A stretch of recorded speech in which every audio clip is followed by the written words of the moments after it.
السلام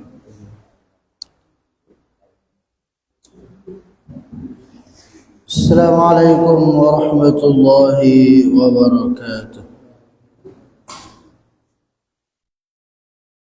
إن الحمد لله نحمده ونستعينه ونستغفره ونعوذ بالله من شرور أنفسنا ومن سيئات أعمالنا.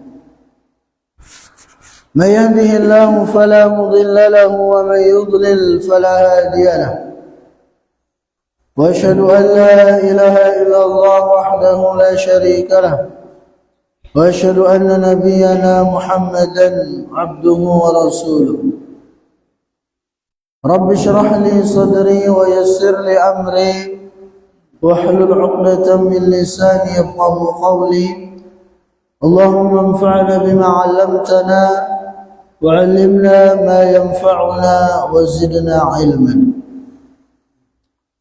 Para jemaah yang mudah-mudahan dimuliakan dan dirahmati oleh Allah Azza wa Jalla, puji dan syukur senantiasa kita aturkan kepada Allah Subhanahu wa taala atas segala limpahan nikmat dan karunia yang telah Allah Subhanahu wa taala berikan kepada kita semua.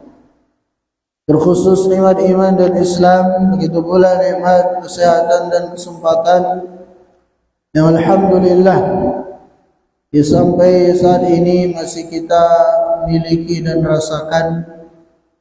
Maka teruslah kita bersyukur kepada Allah Subhanahu wa taala dengan cara menggunakan nikmat umur, nikmat kesempatan yang Allah Subhanahu wa taala masih berikan kepada kita ini untuk memperbanyak amal saleh, untuk memperbanyak ketaatan-ketaatan kepada Allah Subhanahu wa taala, sehingga tatkala kita berjumpa dengannya di akhirat nanti, kita dalam kondisi sudah memiliki bekal yang cukup.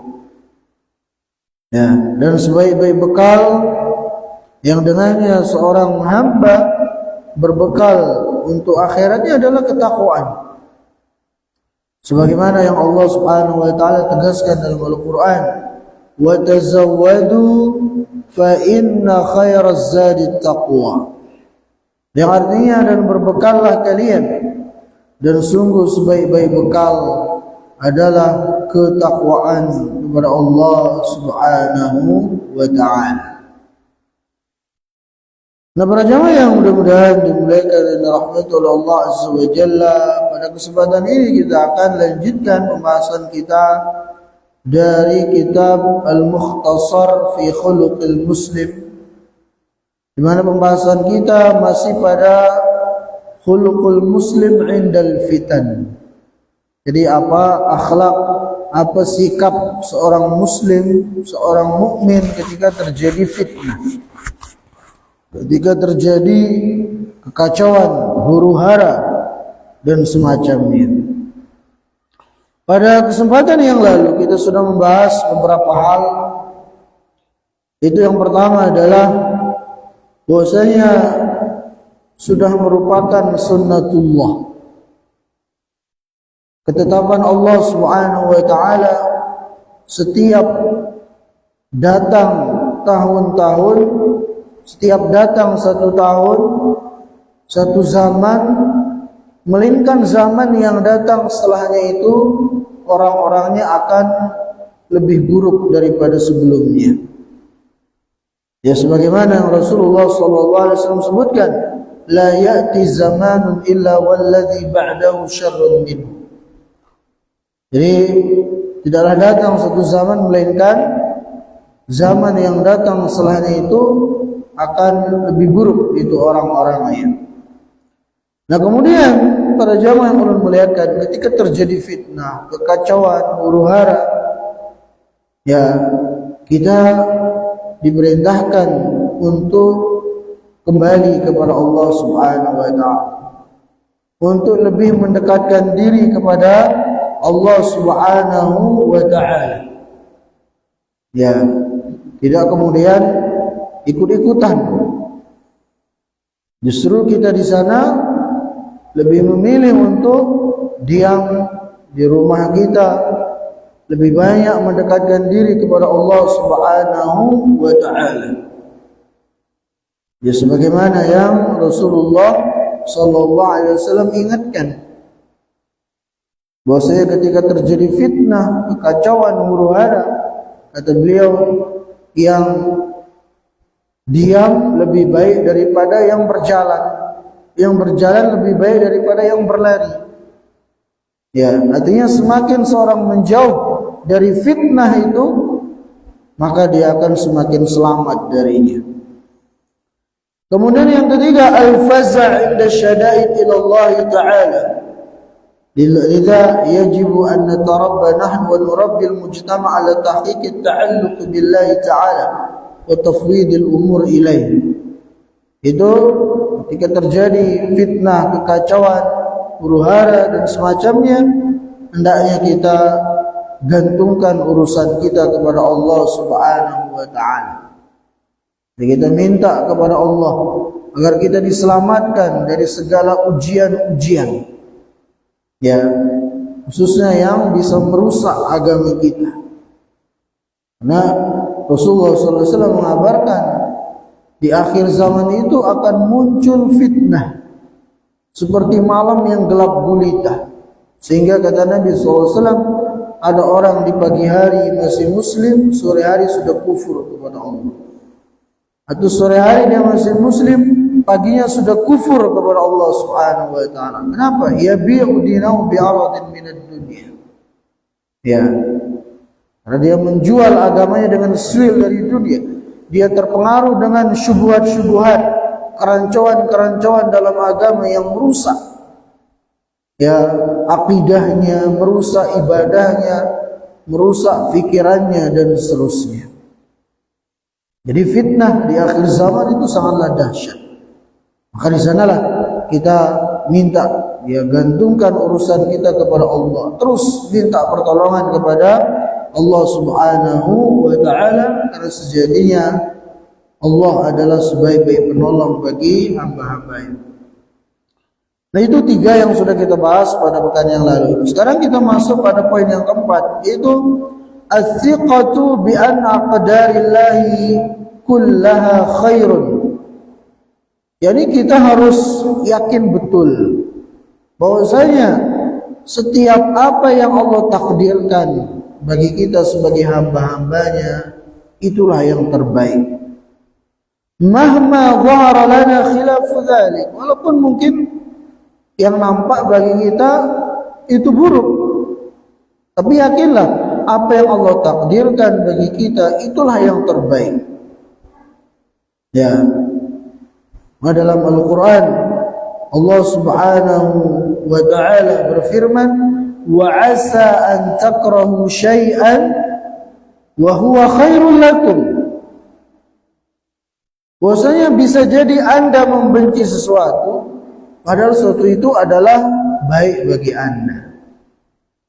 Ya, jadi kita selalu berprasangka baik kepada Allah, karena Allah itu di antara namanya adalah Al-Hakim, ya, yang maha bijaksana.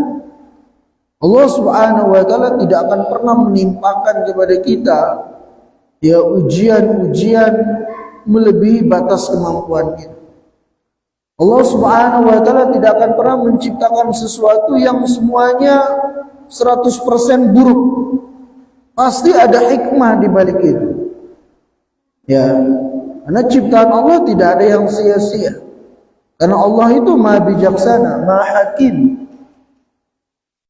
Nah, ini yang harus kita yakini.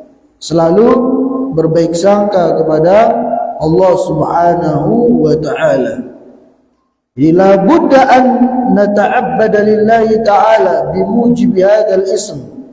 Fanuqin bi anna Allah hakimun fi taqdiri kulli ma yajri. Jadi kita diperintahkan untuk mengabdikan diri kepada Allah Subhanahu wa taala dengan tuntutan dari namanya Al-Hakim itu. Bahwasanya Allah Subhanahu wa taala itu maha bijaksana dalam menakdirkan semua yang terjadi di dunia ini. Ya. Kemudian ma'a i'tiqadina bi anna kulla syai'in biqadar fayajibu 'alaina mudafa'atul qadar bil qadar wa kama nudafi qadar al-marad bit tadawi wa la budda an nudafi'a qadar al-fitan bil bahthi 'anil hulul allati tuzilaha aw tukhaffifu 'ala qa'idatil masalih asy-syar'iyyah. Jadi sebagaimana kita sebutkan bahwasanya ya fitnah-fitnah di akhir zaman itu semua sesuatu yang Allah Azza wa Jalla sudah takdirkan, maka kita juga berusaha mencari solusinya, ya berusaha mencari solusinya. Memang itu sesuatu yang sudah ditakdirkan, sudah pasti. Maka kita juga ya berusaha melawan, atau kita katakan melawan ya, artinya menghadapi semua itu dengan takdir pula, artinya tidak pasrah begitu saja gitu. Ya terjadi fitnah, terjadi kacauan, huru-hara, kita katakan ya sudah takdir Allah juga, nggak begitu juga. Jadi tetap kita juga menghadapinya dengan takdir, dengan cara mencari solusi. Apa ya kira-kira solusi terbaik untuk menghadapi ya keburukan-keburukan yang menimpa ya masyarakat, menimpa agama kita dan seterusnya. Kita harus cari solusi. Ya, menimpa kampung halaman kita harus cari solusi. Sebagaimana kalau ada orang sakit, kita cari, kita lawan atau kita hadapi dengan mencari obatnya. Yang kedua ini sama-sama takdir. Penyakit itu takdir. Ya, mengobati itu juga takdir begitu. Nah, begitu pula dengan ya fitnah-fitnah akhir zaman itu. Ya.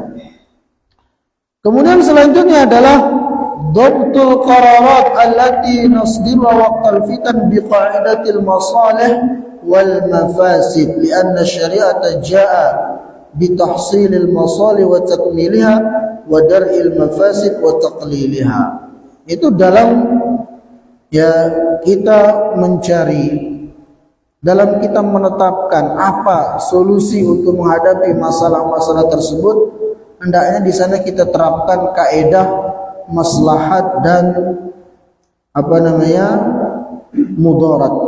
Dalam artian ketika ya ada satu kemaslahatan tapi dibaliknya akan menimbulkan kemudaratan yang lebih besar, maka semestinya bagi kita untuk lebih mendahulukan untuk menolak mudarat tersebut. Ya, dar'ul mafasid muqaddamun ala jalbil masalih. Jadi menolak kemudaratan harus lebih kita dahulukan daripada menggapai sebuah kemaslahatan. Ya, contoh misalnya beberapa bulan yang lalu ya terjadi perang antara India dengan Pakistan. Ya, kita bicara masalah ya internasional. Sebagian kaum muslimin ya di media sosial, tentunya sebagai seorang muslim membela negara Islam, itu Pakistan, negara Islam ya. Tapi sebagian cara mereka kayak apa? Mereka membuat video-video menjelek-jelekkan Tuhannya orang India, Tuhannya apa? Yang mayoritas ya agamanya Hindu ya.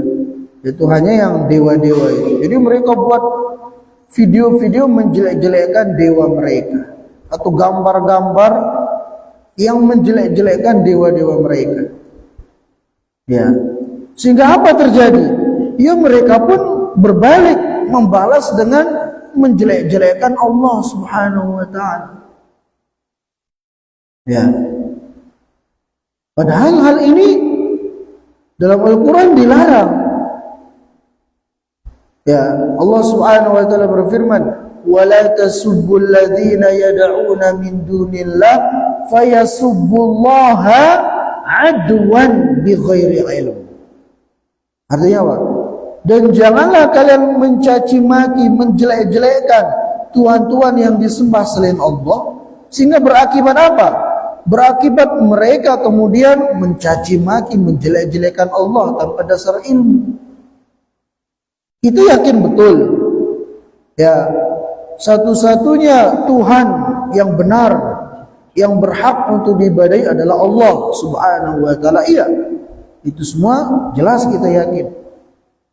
Tapi kalau kemudian kita membuat video, ya, membuat gambar-gambar, ya, menjelek-jelekkan Tuhan-Tuhan yang disembah selain Allah, sehingga mereka berbalik menjelek-jelekkan Allah, ini tidak diperbolehkan dalam agama kita. Ya, kenapa? Karena itu akan menimbulkan kemudaratan. Makanya di sini kita katakan darul mafasid muqaddamun ala jalbil masalih. Jadi menghindari sebuah kemudaratan itu hendaknya lebih kita utamakan daripada menggapai sebuah kemaslahatan begitu. Dan ini sering kita hadapi dalam hidup kita. Ya, ini maslahatnya ada. Tapi kalau kita kerjakan akan menimbulkan mudarat. Di sana lebih baik kita tinggalkan. Ya, bahkan ini dalam perkara dunia pun, dalam perkara bisnis, dalam perkara apa, kaidah ini bisa diterapkan begitu. Ya, walaupun kaidah ini semua dalam masalah agama begitu. Ya, ketika berbenturan antara maslahat dan mudarat, maka menghindari kemudaratan itu lebih diutamakan daripada menggapai sebuah kemaslahatan atau kebaikan begitu. Nah, ini yang semestinya kita lakukan ketika terjadi fitnah, kekacauan, huru-hara dan seterusnya. Ya. Kemudian selanjutnya, para jamaah yang mudah-mudahan dimuliakan dan dirahmati oleh Allah Azza wa Jalla, al-yaqinul kamil bi anna al-mustaqbala li hadha ad-din wa anna an-nasra atin walau ba'da hin. Jadi kita umat Islam ini harus yakin, seyakin-yakin bahwasanya ya masa depan dunia itu ada pada kita umat Islam. Dalam artian kemenangan itu ada pada kita umat Islam. Ya, ada saatnya ke sana. Dan ini janji Allah Subhanahu wa taala. Ya. Sebagaimana yang Allah Subhanahu wa taala sebutkan dalam Al-Qur'an, "Wa laqad sabaqat kalimatuna li'ibadina al-mursalin innahum lahumul mansurun." Dan sungguh telah tetap ya kalimat kami kepada para rasul bahwasanya merekalah orang-orang yang akan dimenangkan. Wa inna jundana lahumul ghalibun. Dan sungguh ya pasukan-pasukan kami merekalah yang akan menang. Pada saatnya nanti kemenangan ada pada kita. Ya, tugas kita apa? Tugas kita terus berusaha menegakkan agama ini. Ya, bila perlu mendakwahkan agama yang hak ini. Karena untuk bisa menggapai kemenangan dan pertolongan Allah Subhanahu wa taala adalah dengan cara apa? Dengan cara kita menolong agama ini. Dalam Al-Qur'an Allah Subhanahu wa taala berfirman, "In tansurullaha yansurkum wa yuthabbit aqdamakum." Jika kalian menolong Allah, maksudnya apa? Maksudnya menolong agama Allah dengan cara kita menerapkan syariat Islam mulai dari diri kita, keluarga kita, ya, kemudian pada masyarakat kita ajak manusia kepadanya, kita ajak orang-orang terdekat. Itu cara kita menolong agama Allah. Nah, kalau kita sudah melakukan hal ini, yansurkum, maka Allah akan tolong kalian, wa yutsabbit aqdamakum, dan Allah akan kokohkan kaki-kaki kalian. Maksudnya Allah akan berikan kemenangan kepada kalian. Ya. Jadi para jamaah yang Allah muliakan, justru kita semakin jauh kita dari Islam, semakin jauh kita dari penerapan syariat Islam, kemenangan itu akan semakin jauh. Ya. Kemenangan itu akan semakin sulit mendekati kita kalau kita semakin jauh dari syariat ini. Makanya lihat, ya, dahulu ketika syariat Islam ditegakkan, kaum muslimin ya hampir sepertiga dunia ini dikuasai. Pada zaman khalifah-khalifah dahulu. Ya, mulai dari zaman para sahabat, di zaman Umar bin Khattab, itu negara adidaya kedua terkuat, itu dikalahkan oleh kaum muslimin. Negara apa? Persia. Ya, ditaklukkan di zaman Umar bin Khattab. Nah, begitu pula setelah itu Romawi dan seterusnya. Ya. Begitu pula pada dinasti-dinasti setelah itu, dinasti Umayyah, Abbasiyah dan seterusnya. Kenapa? Ya karena mereka kembali kepada Islam itu. Kembali kepada syariat Islam itu. Jadi kekuatan kita umat Islam ada di sana. Ya, maka semakin kita menerapkan syariat Islam pada diri kita, keluarga kita, ya, maka pertolongan itu akan semakin dekat kepada kita.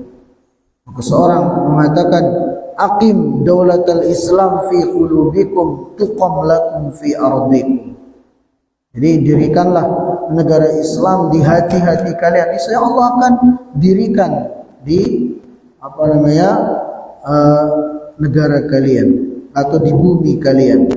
Ya, insya Allah Allah akan dirikan di bumi kalian.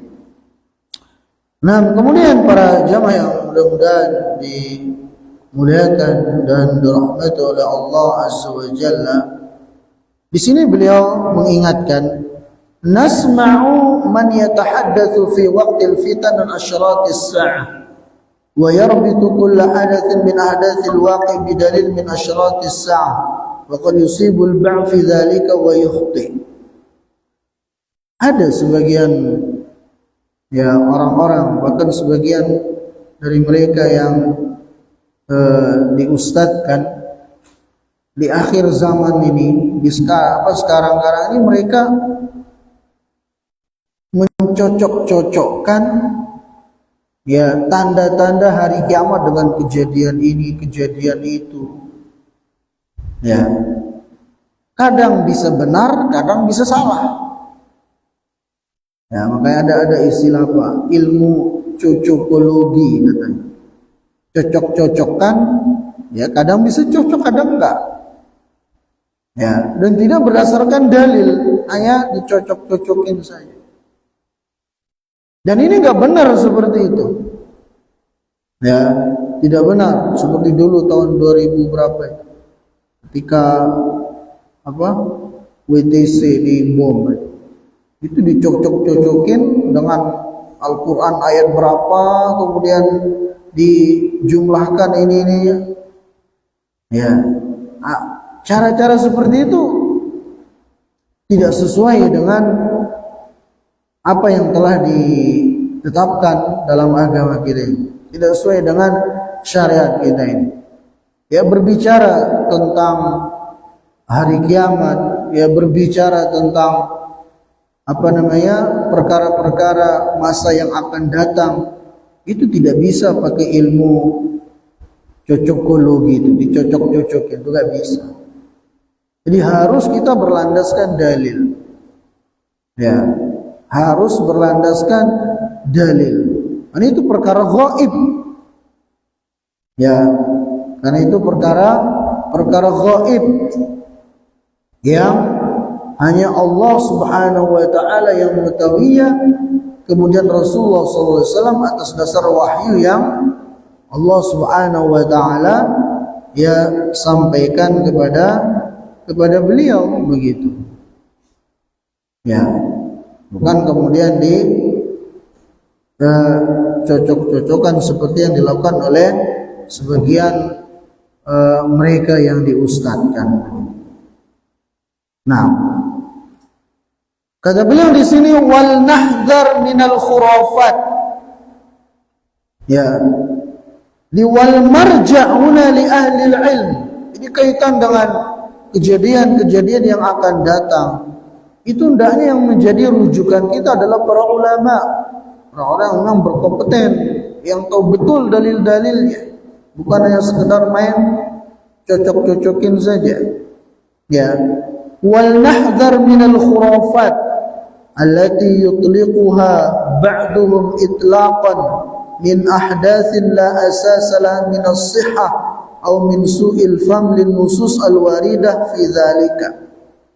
Dan hendaknya kita berhati-hati dari khurafat-khurafat, ya, dari cerita-cerita yang dicocok-cocokin tadi itu, ya, allati yutliquha ba'dhum itlaqan min ahdatsin la asasa lah, yang mereka itlaqkan, yang mereka pas-paskan dengan kejadian-kejadian yang tidak ada dasar kebenarannya sama sekali. Kalaupun mereka berlandaskan dalil, ya mereka fahami dalil tersebut dengan pemahaman yang tidak sesuai dengan apa yang dijelaskan oleh para ulama yang rabbani begitu. Ya, jadi jangan terlalu banyak mendengarkan hal-hal seperti itu. Ya, jadi kalau ingin mendengarkan, dengarkan dari yang betul-betul berbicara berlandaskan dalil dari Al-Quran ataupun dari Sunnah Rasulullah Sallallahu Alaihi Wasallam. Kemudian yang terakhir yang beliau sebutkan di sini, hariyun bi ahli iman an yaqifu saffan wahidan fi tathbiti ba'dihim 'ala al-haqq wa tashji'il qa'imin 'alayhi wa ad-difa'i 'anhum li'anna an-nafsa qad tad'ufu waqtal fitan.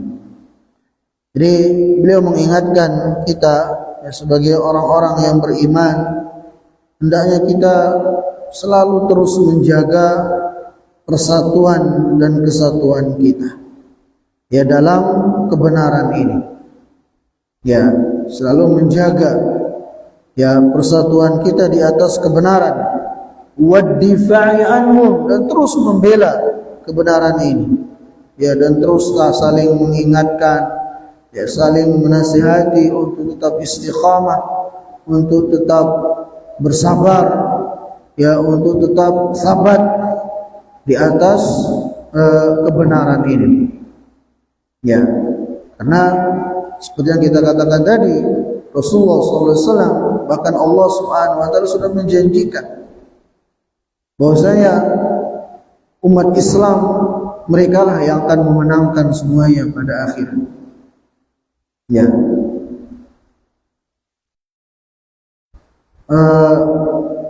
Dan ini disebutkan juga dalam beberapa ya hadis-hadis yang sahih. Ya, maka dikenal ada dengan istilah at-taifah al-mansurah. Itu satu golongan yang akan ditolong oleh Allah Subhanahu wa taala, yang akan dimenangkan oleh Allah Subhanahu wa taala. Ketika Nabi SAW ditanya tentang ya ciri-ciri mereka yang selamat, yang akan ditolong oleh Allah Subhanahu wa taala, mereka mengatakan, Nabi SAW mengatakan, humul ladzina yasluhuna idza fasadan nas. Mereka adalah orang-orang yang baik tatkala manusia buruk.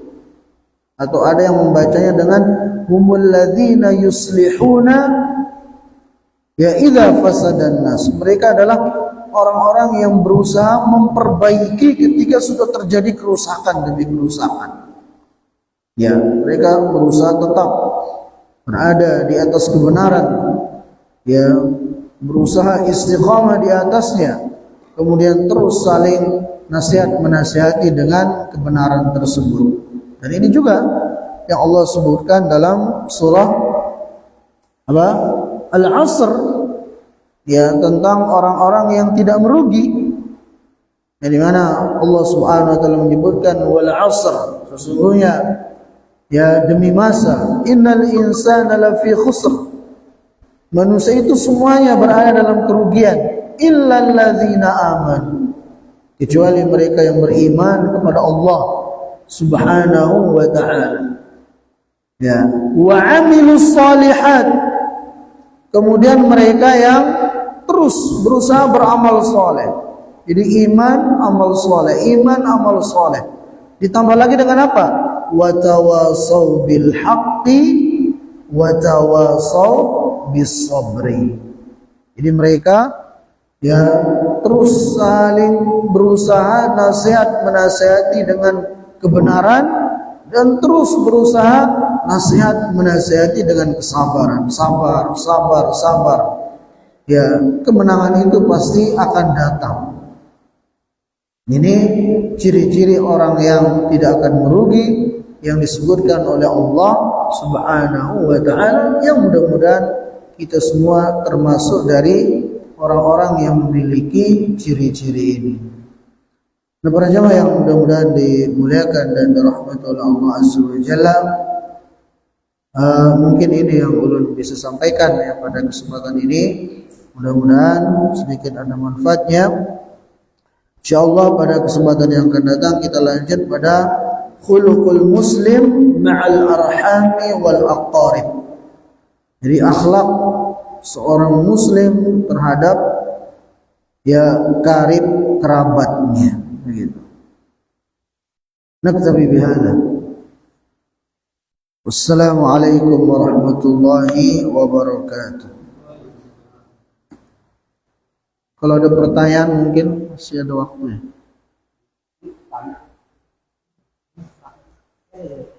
Ditutup dulu.